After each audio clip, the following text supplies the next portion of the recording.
E पीक पाहणीबद्दल तुम्हा सर्वांसाठी आज एक आनंदाची बातमी तर आता जर तुम्ही ई पीक पाहणी दुसऱ्याची करून जर दिली तर त्यामध्ये तुम्हाला पैसे इथे मिळणार आहे। तर किती रुपये तुम्हाला इथे मिळणार आहे व कशाप्रकारे सहाय्यकाची नोंदणी तुम्हाला इथे करायची या संदर्भात आजच्या व्हिडिओमध्ये माहिती पाहणार आहे।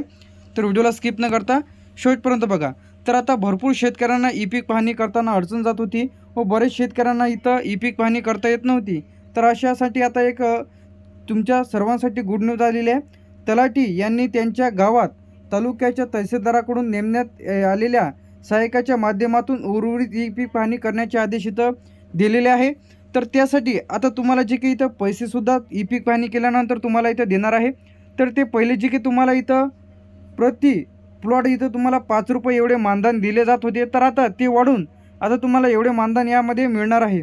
तर यामध्ये आता तुम्हाला दाखवल्याप्रमाणे सुधारणा करून एकल पिकासाठी म्हणजे एक जर पीक असेल तर त्यासाठी 10 रुपये प्रति प्लॉट म्हणजे प्लॉट जे राहते म्हणजे शेतकऱ्याचं म्हणजे 1 एकर असो 2 एकर असो तर त्याची तुम्हाला प्रति 10 रुपये इथं मिळल्या जाईल।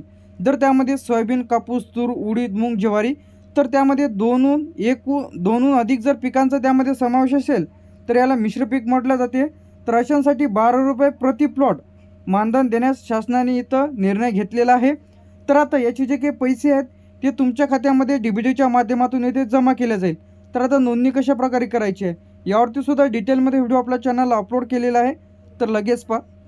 त्यानंतर सदर जे काही इथं GR आलेला आहे मानधनातील वाढ खरीप हंगामातील 2025 पासून इथं लागू होईल।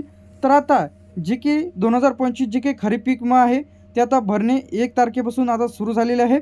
तर ज्यांना कुणाला पीक विम्याचा फॉर्म भरताना कोणत्या चुका करायची नाही ई पीक पाहणी करणेसुद्धा बंधनकारक झालेले आहे। जर तुम्ही ई पीक पाहणी केलेली नाही तर तुम्हाला कोणत्याच योजनेचा लाभ इथं 5 वर्षासाठी इथं मिळणार नाही। फार्मर ID कार्ड त्यासाठी पीक विमा भरण्यासाठी इथं लागणार आहे।